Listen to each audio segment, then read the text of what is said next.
नमस्कार दर्शक बंधु आज बुधवार रोही माछर गोटे बढ़िया रेसिपी नहीं कि आसी लुण हल्दी पकईकी रखी गोल देवाई तापर ये कंचा आंब नहीं आउ कंचा आंब सीजन जेहेतु रोही माछ आंब झोल निहाती घर घरका हम तापर रसुण आउ पियाज सुखिला लंका अल्प टिके नहीं आउ गोटा जीरा सोरिष बतरेकी पानी रखी बाटिकी मसला करी सब गुड़ा आउ जेहेतु आंब माछ झोल हम से सोरिष मसलाटा निहाती दरकार आंबर साइज देखो एमती पूरा बढ़िया है टांकु ना एवं आंबर टांकु है टांकु हेले आहरी बढ़िया लगे झोल खाइबापी तो ये आंबटारे मुझे करी माछ झोल आउ जेहेतु एवं आंब सीजन घर घर का निहाती आंब माछ झोल हम आपड़ जदि केबे करना प्रोसेस करूँ माने 15-20 मिनट भितर आपंकर माछ तरकारी रेडी हो बढ़िया भी लगे खाइबापी तो ये मुझे कढ़ई बसई दी अलरेडी तेल दे दी सोरिष तेल माछ को आगे भाजी नेबी ता भितर मु मसला भी सब बाटी आनी आउ सब बेले आंब माछ झोल हम माने सोरिष मसला निहाती तरकारी आ सोरिष मसला तरकारी बहुत जल्दी हो जाए बेसी टाइम लगे कषापी तो आप प्रोसेस रे थरे बनातु बहुत ही जल्दी रेडी हो जदि माने बनाती घरे ताले आपणकर को प्रोसेस निहाती मते जणेबे तो मुझे आगे माछ भाजी नौ आज गोटे अर्ध किलिया रोही माछ आसला छोट माछ कहीं आम कम लोक खाइबू से पीस गुड़ा भी छोट छोट होती गोटे बैगण नहीं आंब नहीं यहाँ मु फाड़े आंब पकेबी कहीं मु दुई जन तरकारी रांधि बेसी क्वांटिटी रांधि आपड़ जमी बेसी जदि बेसी लोकों रांधती ताले बेसी आंब नेबे ये देखो टे पाचिनी यहाँ माने फ्रिज रखी से टिके हलदिया पड़ी आसी एबे तो सीजन है पाचिबापी टांकु भी है से टिके हल्का हलदिया आसी बढ़िया खट्टा थिला आंबटा बहुत बढ़िया तरकारी होता तो ये बैगण भी नहीं बहुत बड़ बैगण नहीं मुझे खाली 2 पीस बैगण काटिकी नेबी और 2टा आंब माने 2 पीस नेबी 2 जन खाइबापी ये बैगण भी आपड़ जिते बड़ बड़ पकेबे बढ़िया लगे देखापी आ खाइबापी आलू भी चाहिए पकई पारे कि आलू पकईले टिके सीझापी टाइम लगे मुझे आज कम टाइम थिला जेहेतु मु केवल बैगण नहीं कि झोल कर देछि आपन चाहिए आलू बैगण देकी भी आंब माछ झोल करि परिबे हाँ जिते बड़े आंब सीजन न थाए से लोक मैंने आंबुल कर घरे रखी था आंबुल देकी पहड़ा माछ झोल करती रोही माछ किंतु जेहेतु एबे कंचा आंबर सीजन एबे जेते पारिबे आपण आंब ही पकईकी सब झोल करंतु आंबुल टोटाली यूज करंतुनी रखी दियंतु एडी माछ भजा सब सरीगला से तेल रे मु 2 पीस जो काटी थी बैगण से भाजी नेबी आ जेहेतु एटा पोड़ा तेल माने हलदी लुण सब पोड़ीकी अच्छे से बैगण जिते भाजबे देखिकी भाजबे ना टिके कला पड़ जाए पोड़बनी कि टिके कला देखा किसी असुविधा ना मोर भी सेमती आज टिके लगे जमी पोड़ी कि पोड़ेनी तो ये पोड़ा तेल सेमती देखा जाए ये मुझे लुण हल्दी गोल देली बैगण रे टिके समय छाड़देवी माने सीझीज जमी बैगणटा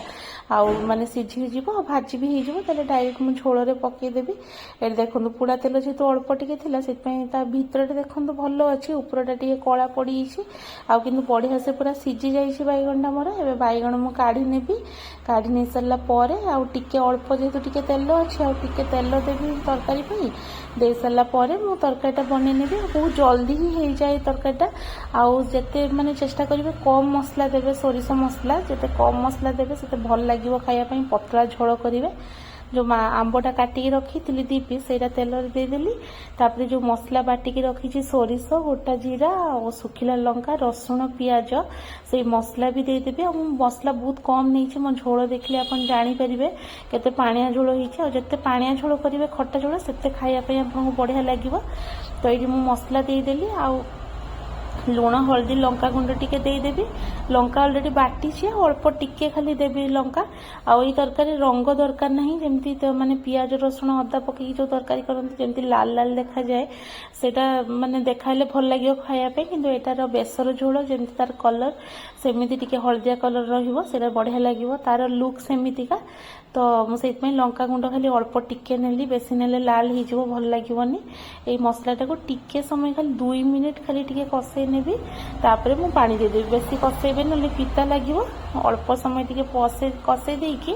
तापर पानी दे देकी टिके छाड़ीदेवी पानीटा फुटिया से आंब भी सीझीज बढ़िया से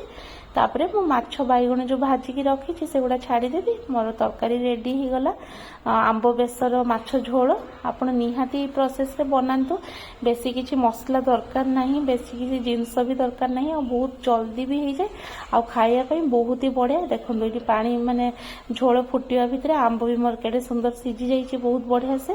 तापरे आंब जो सीझी गला बढ़िया से पूरा झोलटा पूरा खट्टा खट्टा लगिवो आपण जेमती खट्टा खांती से अनुसार कम बेसी आंब देबे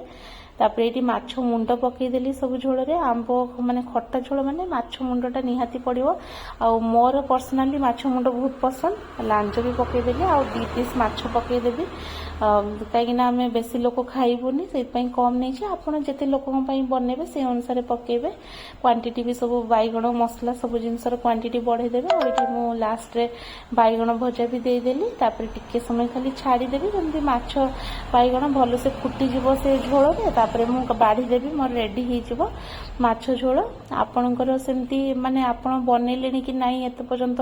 आंब देकी माछ झोल निहाती जणेबे जदि बनई नांती ताले एई प्रोसेस रे बनातु बहुत जल्दी भी हो और खाइया बहुत ही बढ़िया लगे किसी बिलाती कि अलग मसला बहुत किसी दबा निहाती जरूरी नुहे एमती करेंगे सादा सीधा बढ़िया लगे खाइया एवं मु माछ तरकारी बाढ़ी नौचे देखो केते बढ़िया से हो गला मोर तरकारी ये बाढ़ी नौची देखी नियंतु आपणकर आज बुधवार कौन है निहाती जनइबे आ जेहेतु बहुत दिन है घरे आइंस हो नथिला नवरात्रि चलथिला तापरे मंगलवार भी आम घरे आइंस हुएनी से बुधवार बहुत दिन पर माछ आछि आ प्राय समस्त घरे सेमती हेइथिबो बहुत दिन है आइंस हो नथिबो आज निहाती किछि ना किछि खाउथिबे बनैके नॉनवेज आ मु भाबितली आंबटा जेहेतु थिला 2-3 दिन हेलानी घरे मु भाबिकी रखिदिली कि नाही आज आंब देकी माछ झोल करा हबो घरे सेट आज बनैली आ आपन संगे वीडियोटा शेयर करदेली तो ये देखो आपको जब मो भिडियोटा भल लगुव निहाती समस्त संगे शेयर करेंगे कहीं सीजन रे यही तरकारीटा समस्त घरे तैयारी हुए और वीडियो भल लगुले चैनल को सब्सक्राइब निहाती करदेवे एमती भल भल वीडियो जितेबाला भी मुझे आनी घरुआ रोसई जोटा कि आमर रेगुलर रोसई हुए आप देखिपारे मो भिडियो देखुवर बहुत बहुत धन्यवाद।